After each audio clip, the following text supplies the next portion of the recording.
के संविधान के 75वें वर्ष की चर्चा के मौके पर मैं सबसे पहले संविधान बनाने वालों की दूरदृष्टि को सलाम करती हूं। एक युवा सांसद के तौर पर मैं अपनी उम्मीदों को संविधान के साथ जोड़कर खास तौर पर ये बताना चाहती हूं कि आज हमारे देश में पिछड़े, दलित, अल्पसंख्यक समुदाय को किस तरह अपने संवैधानिक अधिकारों और आज़ादियों की हिफाजत के लिए हर रोज मुश्किलों का सामना करना पड़ रहा है। Doctor B.R. अम्बेडकर के कथन से अपनी बात रखना चाहती हूँ।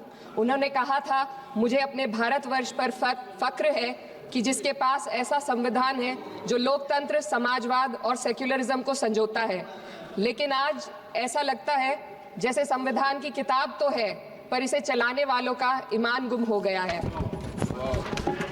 आज हिंदुस्तान में हर वर्ग को किसी न किसी चुनौती का सामना करना पड़ रहा है, मगर अल्पसंख्यक, खासतौर पर मुसलमानों पर जो कहर टूटा है वो किसी से छुपा नहीं है। ये लोग सिर्फ अपने मजहबी पहचान की वजह से निशाने पर हैं। संविधान का अनुच्छेद 15 कहता है कि किसी भी नागरिक के साथ धर्म, जाति या किसी और वजह से भेदभाव नहीं होना चाहिए, लेकिन हकीकत इसके उलट है।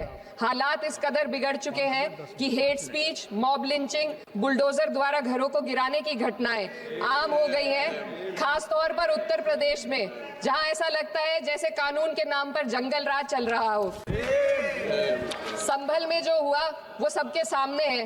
पुलिस के संरक्षण में निर्दोष लोगों की हत्या की गई और सरकार ने चुप्पी साध ली। अल्पसंख्यकों पर हिंसा बढ़ती जा रही है, मगर सत्ता में बैठे लोग या तो आंखें मूंदे हुए हैं या फिर इन घटनाओं को बढ़ावा दे रहे हैं। हद तो तब हो जाती है जब न्यायपालिका की बात भी अनसुनी कर दी जाती है। सुप्रीम कोर्ट ने मॉब लिंचिंग पर 11 सूत्रीय निर्देश जारी किए थे। इसमें साफ कहा गया था कि राज्य सरकारें और पुलिस इस तरह की घटनाओं को रोकने और दोषियों पर सख्त कार्रवाई करने के लिए जिम्मेदार है, लेकिन आज भी इन निर्देशों पर अमल नहीं हो रहा है। हाल ये है कि मॉब लिंचिंग को रोकने की बजाय सत्ता में बैठे लोग आग में घी डालने का काम कर रहे हैं। उनकी जुबान से ऐसी बातें निकलती हैं जो नफरत को और बढ़ावा देती है। यह अशांति अब इतनी गहराई तक फैल चुकी है कि हमारे समाज के धर्मनिरपेक्ष चरित्र पर गंभीर सवाल उठ रहे हैं। साल की शुरुआत में ही कई राज्यों में दुकानदारों को अपने नाम बोर्ड पर लगाने के लिए मजबूर किया गया। इसे सेहत और सुरक्षा के कानूनों का हिस्सा बताया गया, मगर असल मंशा कुछ और थी। ये कदम खास तौर पर मुसलमान दुकानदारों को निशाना बनाकर उठाया गया ताकि उनकी रोजी रोटी पर चोट की जाए।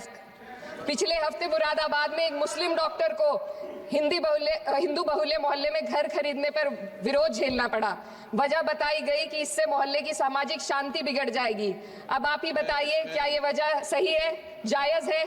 असल में ये छोटी बड़ी घटना इस बात का सबूत है कि सांप्रदायिकता को बढ़ावा देने वाले बयान और नीतियां हमारे समाज को अंदर से खोखला कर रही है। उत्तर प्रदेश में यति नरसिंहन ने बेहद घटिया बयान दिया, लेकिन सरकार इन बयानों पर कोई कार्रवाई नहीं कर रही। हेट स्पीच न केवल जनमानस के विचारों को प्रदूषित करती है, बल्कि इससे अब संवैधानिक पदों पर बैठे लोगों को भी प्रभावित कर दिया है।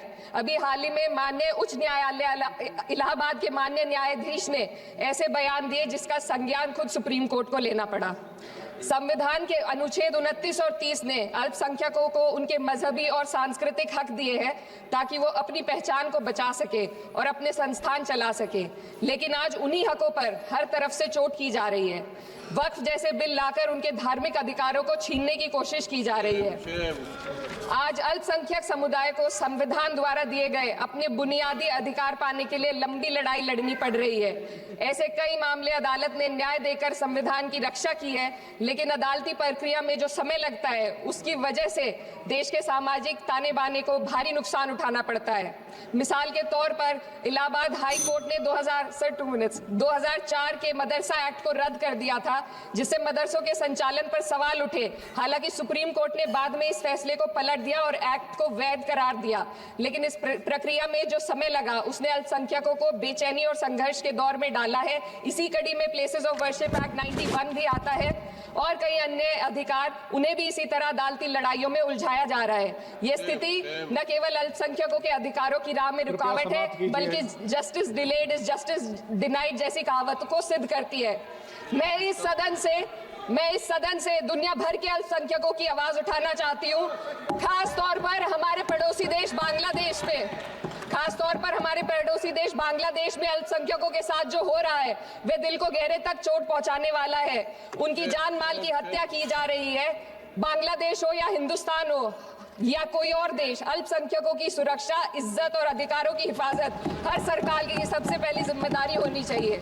मैं इस सदन से अपने देश के अल्पसंख्यकों के साथ बांग्लादेश के पीड़ित अल्पसंख्यकों की आवाज को एक साथ उठाना चाहती हूँ। ये वक्त की पुकार है कि हम सब मिलकर ये सुनिश्चित करें कि किसी भी इंसान को उसकी पहचान या मजहब के कारण डर कर जीने पर मजबूर ना होना पड़े। जहाँ हक छीने जाते हैं वहाँ अमन खो जाता है। ये बात हर सरकार को समझनी चाहिए। अगर हम सच में अपने संविधान का सम्मान करना चाहते हैं तो हमें नफरत और भेदभाव को खत्म करना होगा। हमें ये दिखाना होगा कि ये मुल्क हर वर्ग, हर जाति, हर धर्म और हर समुदाय का है और जब तक ऐसा नहीं होगा तब तक संविधान की आत्मा सिसकती रहेगी। सर, अपनी बात को खत्म करते हुए मैं एक शेर अर्ज करना चाहती हूँ। ये दाग दाग उजाला, ये शब गजीदा शहर, वो इंतजार था जिसका, ये वो शहर तो नहीं। लेकिन अगर इस सदन में बैठे हम सभी सदस्य ये ठान ले कि हमें संविधान के मूल्यों को लागू करना है और उसे लागू करने का